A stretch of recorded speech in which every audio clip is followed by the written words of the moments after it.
ஆண்டவர் சில நேரங்களில் நமக்கு ஆப்ஷன்ஸ் தர்றது கிடையாது. எல்லாத்துக்கும் நம்ம ஆண்டவருக்கு ஒரு பேர் உண்டு. அவர் வந்து காட் ஆஃப் சாய்ஸஸ். சாய்ஸ் குடுப்பாரு. இதுவா, அதுவா? ஏதேன் தோட்டத்துல கூட அந்த ஆதாம்க்கு, ஏவாளுக்கும் ஒரு சாய்ஸ் ஆண்டவர் குடுத்தாரு. எல்லாவற்றிலும் இதோ மரண வழியும், ஜீவ வழியும் உனக்கு முன்பாக வச்சிருக்கிறேன் அப்படின்னு. எல்லாத்துக்குமே அவர் 2 ஆப்ஷன் குடுப்பாரு. நெறைய ஆப்ஷன் குடுப்பாருங்கிறது நமக்கு எல்லாருக்கும் தெரியும். அவர் ஆப்ஷன் குடுக்குற தேவன். நம்மளை தேர்ந்தெடுக்க வைக்கிற தேவன். ஆனா சில நேரங்களில் அவர் நமக்கு எந்த ஆப்ஷனும் தருவது கிடையாது. எந்த மாதிரி சூழ்நிலை நமக்கு ஆப்ஷன் தரமாட்டாருங்கிறத இன்னைக்கு நம்ம தியானிக்க போறோம். எந்தெந்த நேரங்கள்ல ஆண்டவர் நம்மை வந்து கட்டாயப்படுத்துறாரு, ஃபோர்ஸ் பண்றாரு, ஒரு விஷயத்த நம்முடைய விருப்பத்திற்கு மாறாக அவர் செய்றார் அப்படிங்கிறத குறிச்சு நம்ம தியானிப்போம். அது வந்து நம்ம ஒருத்தங்க நம்மள ஃபோர்ஸ் பண்றாங்க, இல்ல கட்டாயப்படுத்துறாங்க, இல்ல நம்ம விருப்பத்துக்கு மாறாக செய்கிறார்கள் என்றால் அது நமக்கு நெகட்டிவா தெரியும். இல்ல நான் விரும்பினத இவங்க செய்யல. நான் விரும்பின மாதிரி இவங்க இல்ல. நான் ஆசைப்பட்டத இவங்க தரல. இல்ல என்ன ஃபோர்ஸ் பண்றாங்க. என்ன வந்து அவசரப்படுத்துறாங்க, கட்டாயப்படுத்துறாங்க. இதெல்லாம் வந்து நமக்கு நெகட்டிவான விஷயங்களா தெரியும். ஆனா, ஆண்டவர் இதெல்லாம் சில நேரம் செய்யும்போது அவருடைய அன்பின் மிகுதியினால செய்றார். எப்படிங்கிறத நான் வசனத்தின் மூலமாக உங்களுக்கு நான் காட்டுகிறேன். ஆதியாகமம் 19வது அதிகாரத்துல நமக்கு தெரியும் ஒரு மோசமான ஒரு சம்பவம் நடக்கிறது. சோதோம், கொமோராவை தேவன் வந்து அழிக்கிறதுக்கு பிளான் பண்ணிட்டாரு. அப்ப லோத்த மட்டும் அங்க காப்பாத்தணும். அப்ப அவரு என்ன பண்றாருன்னா, தூதர்களை அனுப்புறாரு. நான் வசனங்களை வாசிக்கிறேன். ஆதியாகமம் 19வது அதிகாரத்துல 12வது வசனத்திலிருந்து. பின்பு அந்த புருஷர் லோத்தை நோக்கி, இவ்விடத்தில் இன்னும் உனக்கு யார் இருக்கிறார்கள்? மருமகனாவது, உன் குமாரராவது, உன் குமாரத்திகளாவது, பட்டணத்தில் உனக்குரிய எவர்களாவது இருந்தால் அவர்களை இந்த ஸ்தலத்திலிருந்து வெளியே அழைத்துக் கொண்டு போ. நாங்கள் இந்த ஸ்தலத்தை அழிக்கப் போகிறோம். இவர்கள் கூக்குரல் சத்தத்தில் பெரிதா இருக்கிறது. இதை அழிக்க கர்த்தர் எங்களை அனுப்பினார் என்றார்கள். அப்பொழுது லோத்து புறப்பட்டு தன் குமாரத்திகளை விவாகம் பண்ண போகிற தன் மருமக்கள்மாரோடே பேசி, நீங்கள் எழுந்து இந்த ஸ்தலத்தை விட்டு புறப்படுங்கள். கர்த்தர் இந்த பட்டணத்தை அழிக்கப் போகிறார் என்றான். அவருடைய மருமக்கள்மாரின் பார்வைக்கு அவன் பரியாசம் பண்ணுகிறதாய் கண்டது. கிழக்கு வெளுக்கும் போது அந்த தூதர் லோத்தை நோக்கி, பட்டணத்திற்கு வரும் தண்டனையில் நீ அழியாதபடிக்கு எழுந்து உன் மனைவியையும் இங்க இருக்கிற உன் 2 குமாரத்திகளையும் அழைத்து கொண்டு போ என்று சொல்லி அவனை துரிதப்படுத்தினார்கள். இந்த இடத்துல லோத்த ஃபோர்ஸ் பண்றாங்க. என்னன்னா லோத்து லேட் பண்ணிட்டே இருக்கிறாரு. லேட் பண்ணிட்டே இருக்கும்போது தூதர்கள் சொல்றாங்க, நீ அழிந்து போகாதபடிக்கு நீ கிளம்பி போன்னு சொல்லி லோத்தை துரிதப்படுத்தினார்களாம். யோசிச்சு பாருங்க, நம்ம ஒரு விஷயத்துல நம்மள வந்து ஒருத்தவங்க ஃபோர்ஸ் பண்றாங்க, அவசரப்படுத்துறாங்கன்னா நமக்கு டக்குன்னு ஒரு கோவம் வரும்.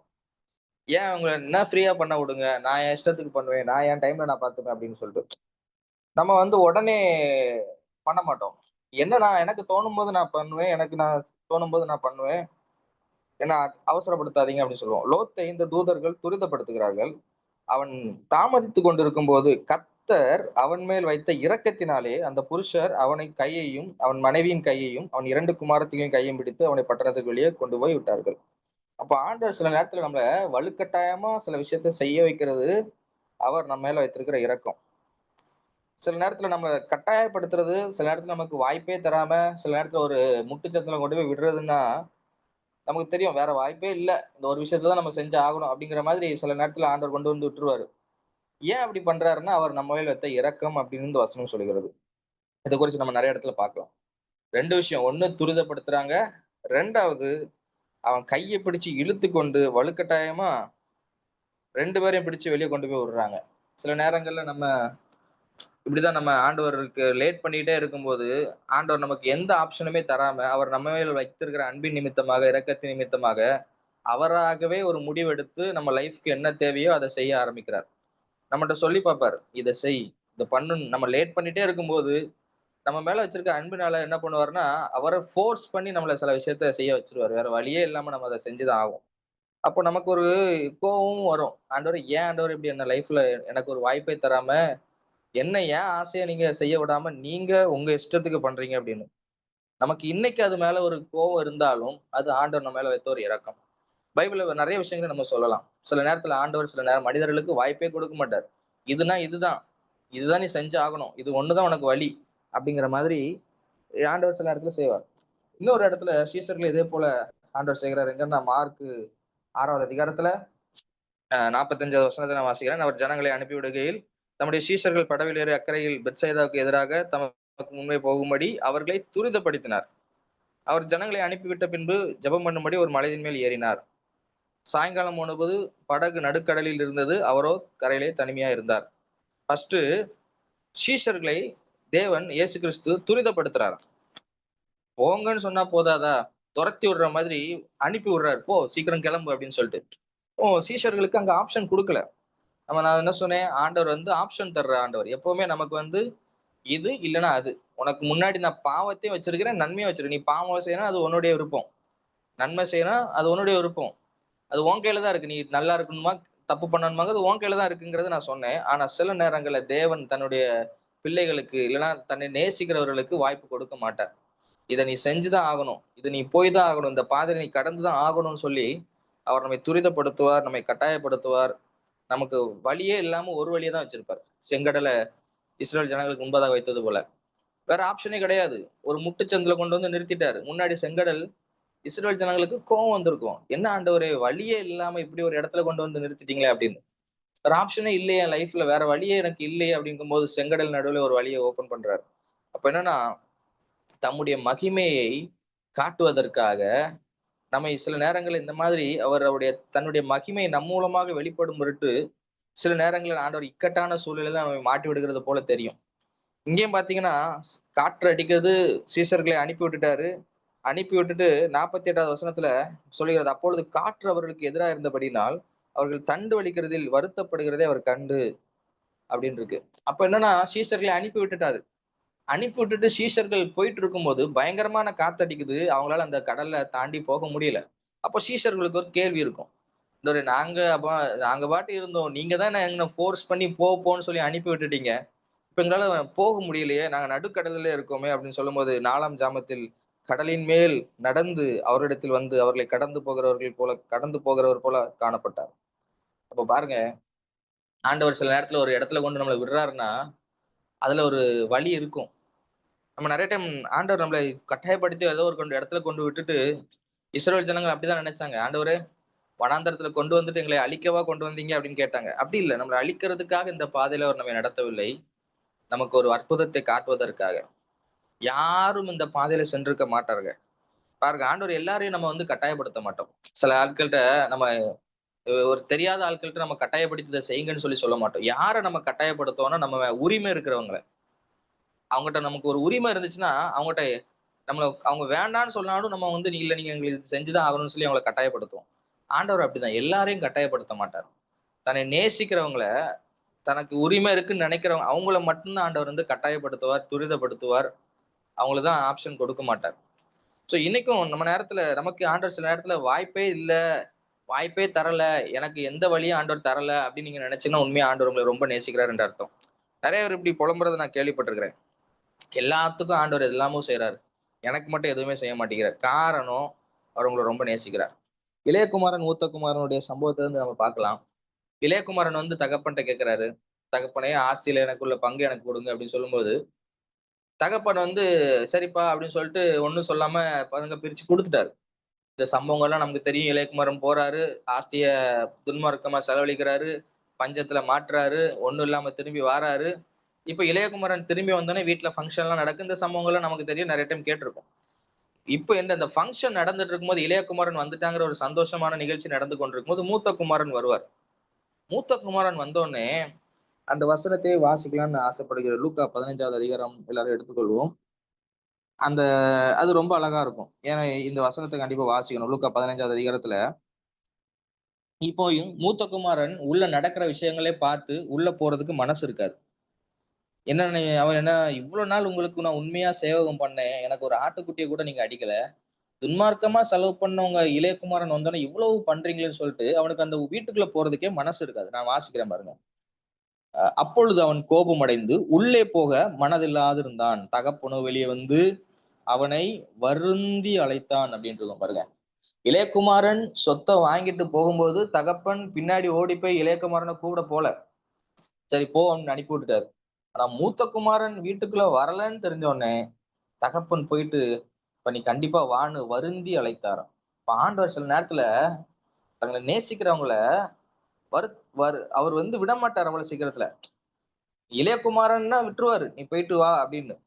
ஆனா தான் கூடயே இருக்கிறவங்கள அவர் விடவே மாட்டார். விட மாட்டார். அவங்களுக்கு ஆப்ஷன் கொடுக்க மாட்டார். இளையகுமாரனுக்கு ஆப்ஷன் கொடுத்தாரு தகப்பன். நீ இருக்கணும்னா இருக்கலாம், நீ கிளம்பணும்னா கிளம்பலாம். ஆனா மூத்த குமாரனுக்கு ஆப்ஷன் கிடையாது. ஆண்டவரை நேசிக்கிறவங்களுக்கு ஆப்ஷன் கிடையாது. நீ என் கூட தான் இருந்து ஆகணும். என்ன தவிர அந்த உலகத்துல உனக்கு வேற யாரும் கிடையாது. என் கூட தான் இருந்து ஆகணுங்கிற ஒரே ஒரு ஆப்ஷன் மட்டும்தான் மூத்த குமாரர்களுக்கு. இதனாலதான் நம்ம விசேஷித்தவர்கள். இன்னைக்கு ஆண்டவர் சில மனிதர்களை அப்படிதான் வச்சிருப்பாரு. நம்ம யோசிக்கலாம், ஆண்டவர் இவங்களுக்கெல்லாம் நீங்க ஆசீர்வதிக்கிறீங்க, குடுக்குறீங்க, என்னெல்லாமோ செய்றாங்க. எங்களுக்கு லைஃப்ல ஒண்ணுமே இல்லையே அப்படின்னா, ஏன் ஆண்டவர் வச்சிருக்காருன்னு என்னுடைய எனக்கு உனக்கு நான் தான் சுதந்திரம். பழைய ஏற்பாட்டுல ஒவ்வொரு கோத்திரத்துக்கும் ஒவ்வொரு சுதந்திரம் இருக்கும். யூதா கோத்திரத்துக்கு இந்த சுதந்திரம், லேவிக்கு இது அதாவது சிமியோன் கோத்திரத்துக்கு ஒரு சுதந்திரம், யோசேப்பு கோத்திரத்துக்கு ஒரு சுதந்திரம். ஆனா லேவி கோத்திரத்துக்கு சுதந்திரம் கிடையாது. கர்த்தரே அவர்களுக்கு சுதந்திரம். அவங்களுக்கு எந்த சுதந்திரமும் கிடையாது. இஸ்ரவேல் தேசத்துல, கானான் தேசத்துல அவங்களுக்கு எந்த சுதந்திரத்தையும் கொடுக்கல. வசனம் சொல்லுகிறது கர்த்தரே லேவி கோத்திரத்துக்கு சுதந்திரமா இருக்கிறாரு. அப்போ இன்னைக்கு நம்ம யோசிக்கலாம். ஆபிரகாமும் அதே போலதான். தன்னுடைய மற்ற குமாரர்களுக்கு ஆபிரகாமுக்கு மொத்தம் 8 பசங்க. அன்று மற்ற 7 பசங்களுக்கும் வெகுமதிகளை, கிஃப்ட் இதெல்லாம் குடுத்து அனுப்பிருவாரு. ஈசாக்குக்கு ஒண்ணும் கிடையாது. ஆனா ஈசாக்குக்கு என்ன தெரியுமா? ஈசாக்கு மட்டும் ஆபிரகாமோடு கூட இருப்பார். ஆண்டவர் அப்படிதான். சில மனிதர்களுக்கு இளைய குமாரனைப் போல சொத்த பிரிச்சு குடுத்து அனுப்பிருவாரு.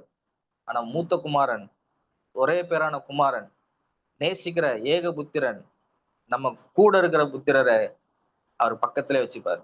வெளிய அனுப்ப மாட்டார். இதுதான் நமக்குள்ள ஒரு சுதந்திரம். இன்னைக்கு ஆண்டவர் சில நேரத்துல நம்மள ஃபோர்ஸ் பண்ணி, சில நேரத்துல மத்தவங்கள மாரி வெளிய விடாம வச்சிருக்கிறதுக்கான காரணம் அதுதான். நம்ம கேட்போம், ஆண்டவரே மற்றவங்கலாம் முன்னேறி போறாங்க. மத்தவங்கலாம் இப்படி நடக்குது. அவங்கலாம் ஆசைப்பட்ட மாதிரி நடக்குது. அவங்கலாம் ஆசைப்பட்ட விஷயங்களை அடைந்து கொள்றாங்க. எதுக்கெல்லாம் ஜெபம் பண்றாங்களோ அதெல்லாம் நடக்குது. நான் ஜெபம் பண்றதுக்கு மட்டும் ஆன்ஸரே கிடைக்க மாட்டேங்குதுன்னா இதுதான்.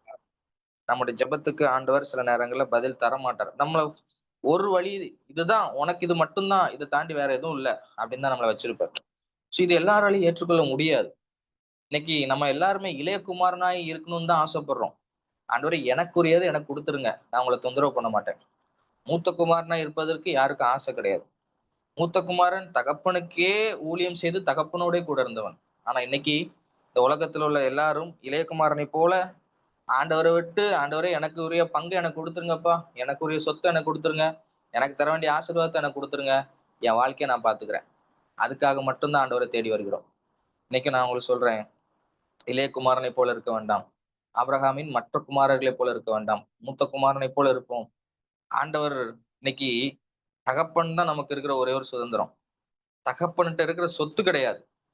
மூத்த குமாரன் போல இந்த தகப்பன் தான் நமக்கு இருக்கிற ஒரே ஒரு சுதந்திரம். கடைசியில அந்த தகப்பன் மூத்த குமாரன்ட்ட எனக்கு என்ன சொல்றாருன்னா, அதற்கு தகப்பன் அவன் சொல்றான், "எனக்கு ஒண்ணுமே தரலையாப்பா. வேசியினிடத்தில் உம்முடைய ஆஸ்தியை அழித்துப் போட்ட உம்முடைய குமாரனாகிய இவன் வந்த உடனே கொழுத்த கன்றை இவனுக்காக அடிப்பித்தீரே" அப்படிங்கிறான். அப்போ தகப்பன் சொல்றாரு, "மகனே, நீ எப்பொழுதும் என்னோடு இருக்கிறாய். எனக்குள்ளதெல்லாம் உன்னுடையதா இருக்கிறது" அப்படிங்கிறாரு. பாத்தீங்களா? இதுதான் ஆண்டவர். இன்னைக்கு நெறைய பேர் ஆண்டவர்ட்ட இருந்து வர்ற அந்த ரூ. 1000 ரூ. 2000 ஏதோ ஒரு சின்ன ஒரு ஆசீர்வாதத்துக்கு ஆசைப்பட்டு ஆண்டவர விட்டுர்றாங்க. கிடைச்சிருச்சு அவ்வளவுதான். ஆண்டவரே உங்கட்ட இருந்து வாங்க வேண்டியதெல்லாம் நான் வாங்கிட்டேன், நான் கிளம்புறேன்னு போயிடுறாங்க. ஆனா, தகப்பன் சொல்லுகிறாரு, "மகனே நீ எப்பொழுதும் என்னோடு இருக்கிறாய்." இந்த ஒரு வார்த்தை எவ்வளவு ஒரு அழகான வார்த்தை பாருங்க. இன்னைக்கு தகப்பன்ட்ட சொத்த பிரிச்சு வாங்குறது பெரிய மேட்டர் கிடையாது. நெறைய பேர் அப்படிதான். நான் சொத்து எனக்கு கிடைச்சிருச்சுன்னு சந்தோஷமா இருக்காங்க. அது பெரிய சந்தோஷம் கிடையாதுங்க. எப்போதும் தகப்பனோடு கூட இருக்கிறது தான் சந்தோஷம். அந்த மூத்த குமாரன் ஒருவேள அவனுக்கு இந்த இளைய குமாரனைப் போல பாவ சந்தோஷங்களை அனுபவிக்கவில்ல. இளைய குமாரனைப் போல நெறைய இடத்த போய் சுத்தி பார்க்கல. ஆனா மூத்த குமாரனுக்குள்ள சந்தோஷம் என்ன தெரியுமா? எப்பொழுதும் தகப்பனோடு கூட இருக்க வேண்டிய சந்தோஷம்.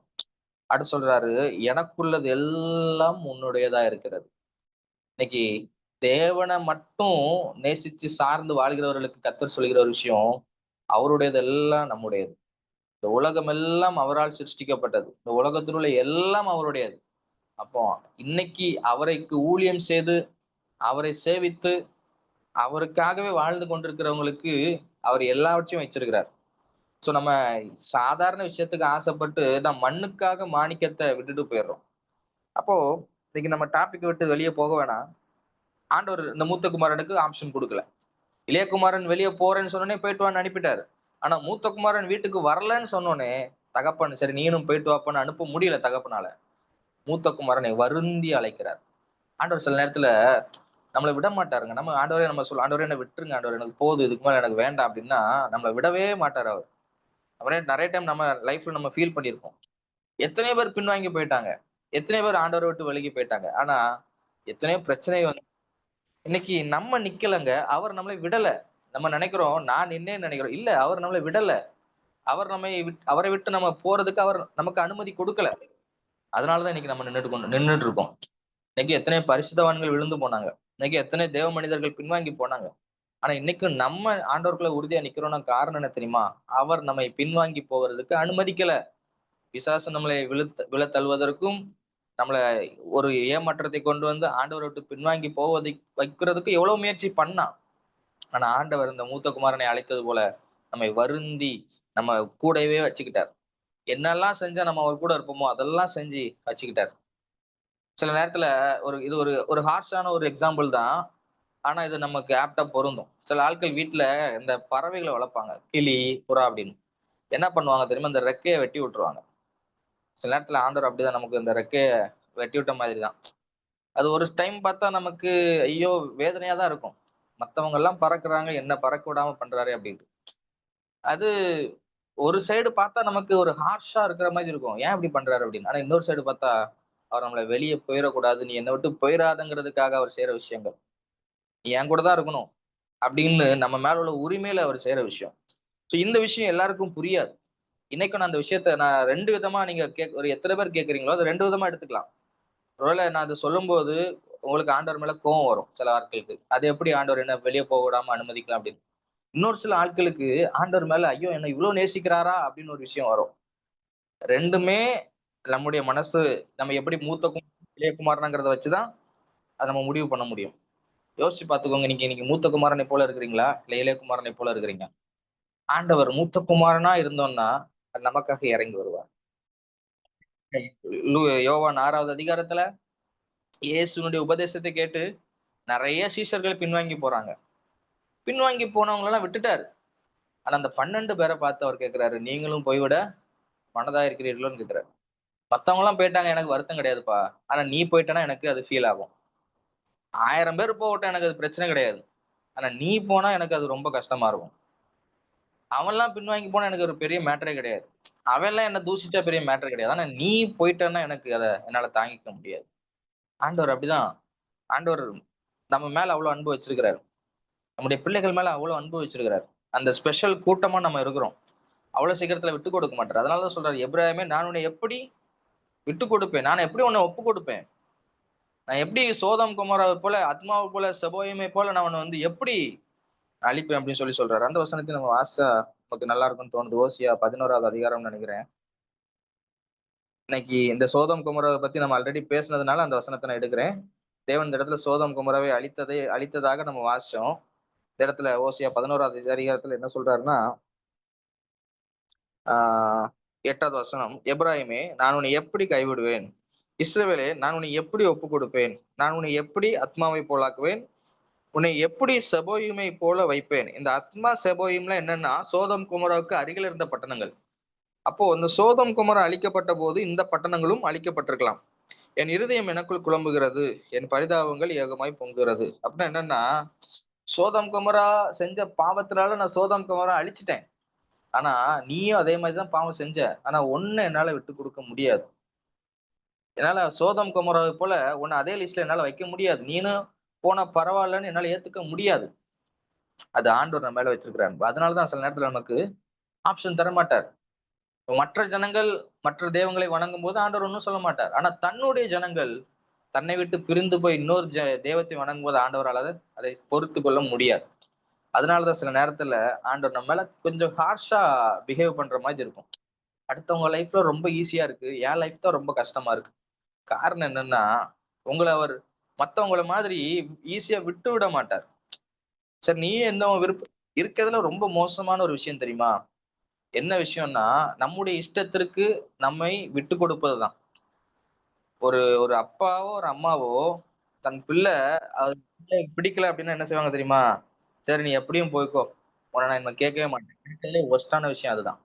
ஆண்டவரும் உங்கள பார்த்து, சரி உன் விருப்பப்படியே இருந்துக்கோன்னு சொல்ட்டாருன்னா, இருக்கிறதுலயே நம்ம லைஃப்ல அதுதான் இருக்கிறதுலயே ரொம்ப வொர்ஸ்ட்டான விஷயமா இருக்கும். ஆண்டவர் அந்த வார்த்தைய நம்மள பத்தி சொல்லிறவே கூடாது. "நீ எப்படி வேணா இருந்துக்கோப்பா, நான் உன்ன கேட்கவே மாட்டேன்" அப்படின்னு. ஒரு தகப்பனோ, தாயோ அந்த வார்த்தைய நம்மட்ட சொல்லக்கூடாது. அதேபோல ஆண்டவர் அந்த வார்த்தைய நம்மட்ட சொல்லிட்டாருன்னா, இருக்கிறதுலயே ரொம்ப மோசமான விஷயம் அதுதான். ஆண்டவருடைய ஆளுகை நம்ம மேல எப்பவுமே இருக்கணுங்க. இந்த மூத்த குமாரனே, நீ போய்க்கோப்பா, நீ போன்னா போய்க்கோன்னு சொல்லியிருந்தாருன்னா மூத்த குமாரனும் பாவம் தானே. ஆனா அப்படி ஆண்டவர் நமக்கு செய்ய மாட்டார். பரிந்து அழைப்பார், துரிதப்படுத்துவார், கட்டாயப்படுத்துவார், ஆப்ஷன்ஸ் கொடுக்க மாட்டார். இதன்னா இது செஞ்சுதான் ஆகணும், வேற வழியே கிடையாது. மத்தவங்களுக்கெல்லாம் ஆப்ஷன் தருவாரு. ஆனா நமக்கு வேற ஆப்ஷனே கிடையாது. நமக்கு ஆண்டவரை தவிர வேற ஆப்ஷனே கிடையாது. லேவியர்களுக்கு கர்த்தரை தவிர வேற ஆப்ஷனே கிடையாது. யூதா புத்திரர்கள் அவங்க வேலை செய்யலாம், அவங்க என்ன வேணா பண்ணலாம். சிமியோன் புத்திரர்கள் என்ன வேணா செய்யலாம், ரூபன் புத்திரர்கள் என்ன வேணா செய்யலாம். ஆனா லேவியர்கள் அவங்களுக்கு ஒரே ஒரு வேலை, கர்த்தருடைய ஊழியத்தை மட்டும்தான் செய்யணும். இது மட்டும்தான்ப்பா உனக்கு வேலை. உனக்கு வேற ஆப்ஷனே கிடையாது. உனக்கு ஒரு விஷயம் வேணும்னா நீ என்கிட்ட தான் வந்து நிக்கணும். மத்தவன மாதிரி நீ வெளிய போயிட்டு நீயா சம்பாதிச்சும் செய்ய முடியாது. நீ எல்லாவற்றுக்கும் என்னை தான் சார்ந்து இருக்க வேண்டும். இது ஏன் ஆண்டவர் பண்றாருன்னா, யார் தன்னை அதிகமாய் நேசிக்கிறார்களோ, இல்ல அவர் யாரை அதிகமாய் நேசிக்கிறாரோ, அவங்களுக்கு இந்த மாதிரி ஒரு ரூல்ஸ் அவர் வச்சிருக்கிறார். பார்க்கலாம். நம்ம லோத்துட்ட இருந்து பார்த்தோம். லோத்த மத்த யாருமே அவர் துரிதப்படுத்தல. கைய பிடிச்சு இழுத்துட்டு வரல. ஆனா லோத்து மேல வச்சிருந்த இரக்கத்தினால லோத்துடைய கைய பிடிச்சு இழுத்துட்டு தர தரன்னு இழுத்து வந்து காப்பாத்தினார். அதேபோல சீஷர்கள் அவர துரிதப்படுத்துறாரு சீஷர்கள. இன்னைக்கும் அந்த மூத்த குமாரன் விடமாட்டேங்கிறாரு. போயிட்டு சரி நீனும் போய்க்கோ, இஷ்டப்படி வாழ்ந்துக்கோன்னு விடமாட்டேங்கிறாரு. நம்ம அப்படிதான் ஒரு விஷயம் ஆண்டவர் நம்முடைய இஷ்டப்படி நம்மை வாழ அனுமதிக்க மாட்டார். நெறைய கிறிஸ்தவ பிள்ளைகள் சொல்லுவாங்க, என் ஃப்ரெண்ட்ஸ்லாம் எவ்வளவு அழகா லைஃப் வாழ்றாங்க, எவ்வளவு ஜாலியா இருக்கிறாங்க. ஆனா எனக்கு மட்டும் அப்படி ஒரு லைஃப் கிடைக்க மாட்டேங்குதே. என்னால என் ஃப்ரெண்ட்ஸ் மாதிரி ஜாலியா வாழ முடியலையே அப்படின்னு நினைப்பாங்க. ஆண்டவர் அனுமதிக்க மாட்டார். ஏன்னா அவர் நம்மை அதிகமாக நேசிக்கிறார். நம்மை விட்டுட மாட்டாருங்க. நம்ம நெறைய டைம் தவறான முடிவுகள் எடுக்கிறதுக்கு ரெடியா நிக்கிறோம். ஆனா வாய்ப்பு தரமாட்டார். நெறைய முறை நமக்கு அவர் பாவம் செய்யறதுக்கான வாய்ப்பு தரல.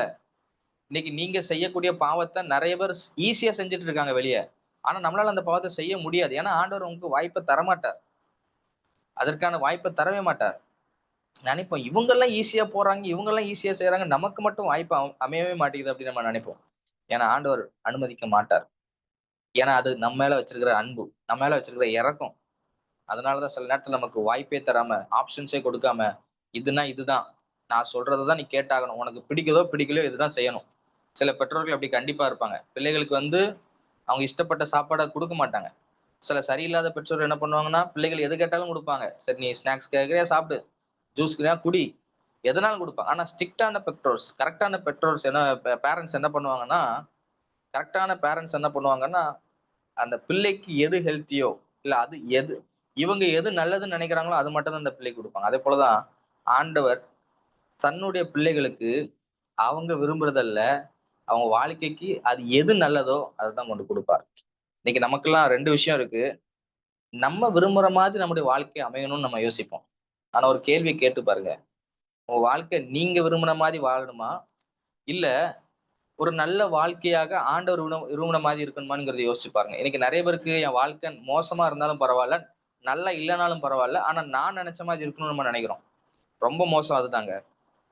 நம்ம லைஃப் நம்ம நல்லா இருக்கணுங்கிறதுக்காக தான் ஆண்டவர் சில நேரத்துல சில விஷயங்களை விளக்குறார். சில விஷயத்துக்கு நோ சொல்றார். சில விஷயத்துக்கு ஆப்ஷன் தர மாட்டேங்கிறார். அதை புரிந்து கொண்டோம்னா நம்ம நல்லா இருப்போம், சந்தோஷமா இருப்போம். இல்ல நான் என் விருப்பப்படி தான் இருப்பேன்னா, இளையகுமாரனை போல நீ போயிட்டு வான்னு அனுப்பி விடுவாரு. அப்போ நம்ம எல்லாவற்றையும் இழந்து, அதை திருந்தி அடி வாங்கி வர்றதுக்கு டைம் ஆகும். இதுவே மூத்த குமாரனை போல ஆண்டவரோடு இருந்துட்டு, ஆண்டவரே நீங்க எனக்கு தர்றதுதான் சாப்பாடு. எங்களுக்கு என்ன தர்றீங்களோ அன்றன்றைக்குள்ள அப்பத்த எனக்கு தாங்கப்பா போதும். இன்னைக்கு நீங்க எனக்கு என்ன தர்றீங்களோ அது போதும். நானா ஒரு விஷயத்த நானா முடிவு பண்ணி நானா எதுவும் செய்ய மாட்டேன்னு இருந்துக்கோங்க. ரொம்ப நல்லது. ரொம்ப சேஃப். இன்னைக்கு ஆண்டவர் உங்கள சில நேரத்துல கட்டி போட்டு வச்சிருக்கிறாரா? சில நேரத்துல உங்கள பறக்க விடாம வச்சிருக்கிறாரா? நல்லதுக்கு. சில நேரத்துல உங்கள கட்டாயப்படுத்தி செய்ய வைக்கிறாரா? நல்லதுக்குன்னு நெனச்சுக்கோங்க. ஏன்னா, ஆ சி அது பிற்காலத்துல நமக்கு தெரியும். கண்டிப்பில்லாம வளர்ந்தவங்க, பிற்காலத்துல ஒரு கண்ட்ரோல் இல்லாம பாவ வாழ்க்கையில சக்சஸா இருக்க மாட்டாங்க. ஆனா கண்டிப்போடு வளர்க்கப்பட்டவர்கள், இல்ல நம்முடைய விருப்பத்தின்படி போக விடாம, தன் இஷ்டத்துக்கு விடப்பட்ட பிள்ளை, தன் தாய்க்கு வெட்கத்தை உண்டு பண்ணும் வசனம் இருக்கு. அப்போ நம்முடைய இஷ்டத்துக்கு தேவன் நம்மை ஒப்புக் கொடுக்காம, நம்முடைய இஷ்டத்தின்படி நம்ம வாழ விடாம, அவர் ஆப்ஷனே கொடுக்காம, நம்ம இஷ்டத்தின்படி நம்மை வாழ விடாம வச்சிருக்கிறது, பிற்காலத்துல நமக்கு ஆசீர்வாதமா இருக்கும். எனவே கவலைப்படாதீங்க. ஆண்டவர் எனக்கு ஆப்ஷனே தரலையா? எனக்கு மத்தவங்கள மாரி வாய்ப்பே குடுக்கலையே! மத்தவங்களுக்கெல்லாம் எவ்வளோ வாய்ப்பு இருந்துச்சு. எனக்கு ஒரு வாய்ப்பு கூட கிடைக்கலையே! அப்படிலாம் கவலைப்படாதீங்க. இதுதான் உங்களுக்கான நல்ல வாழ்க்கை. இதுதான் உங்களுக்கான சேஃபான ஒரு வாழ்க்கை. ஆண்டவர் உங்களுக்கு ஆப்ஷனே தரலன்னா, நீங்க தான் ரொம்ப ஸ்பெஷல் ஆனவங்க. ஆண்டவர் உங்களுக்கு எந்த வாய்ப்பும் தரல. மத்தவங்களைப் போல உங்களுக்கு எதுவுமே அவர் உங்களுக்கு செய்யலைன்னா, நீங்க உண்மையிலே ஆண்டவருக்கு ரொம்ப ஸ்பெஷலான ஒரு பெர்சன். ஏன்னா, அவர் உங்கள இழக்கிறதுக்கு விரும்பல. அவர் உங்களை இழப்பதற்கு தயாராக இல்லை. எனவே தான் அவர் கொஞ்சம் ஸ்ட்ரிக்ட்டா இருக்கிறாரு உங்கட்ட. ஸோ ஸ்ட்ரிக்ட் ஆண்டவருடைய டிசிப்ளின், ஆண்டவருடைய கண்டிப்பு, ஆண்டவர் நமக்கு ஆப்ஷன் தராம இருக்கிறது, அவருடைய அன்பை வெளிப்படுத்துகிறது. எனவே சோர்ந்து போகாதீங்க. ஆண்டவரே மத்தவங்க எல்லாம் முன்னேறிட்டாங்க, மத்தவங்க எல்லாம் இப்படி இருக்கிறாங்க, மத்தவங்க எல்லாம் ஆசைப்பட்டு நடக்குது, மத்தவங்க ஜெபம் பண்ணதெல்லாம் நடக்குது அப்படின்னு ஃபீல் பண்ணாதீங்க. உங்களுக்கு எது சிறந்ததோ அதை ஆண்டவர் தருவார். அது உங்களுக்கு பிடிக்கலன்னா கூட பரவால்ல. ஸ்தோத்திரம் பண்ணிட்டு ஆண்டவரே நீங்க தந்தீங்கன்னா நல்லதா இருக்கும்னு சொல்லிட்டு போங்க.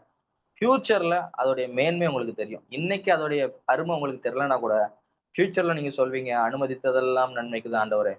ஏன்னா நீங்க இதுவரைக்கும் நடத்தின பாதைகள் எல்லாம் நன்மைக்கு தான் நீங்க பாடுவீங்க. எனவே ஆப்ஷன் தரலன்னா ரொம்ப சந்தோஷமா ஆண்டவர் என்ன நேசிக்கிறாருன்னு நெனச்சுட்டு, இந்த ஓட்டத்த ஓடி முடிப்போம். கர்த்தர் உங்களை ஆசீர்வதிப்பாராக. ஆமென்.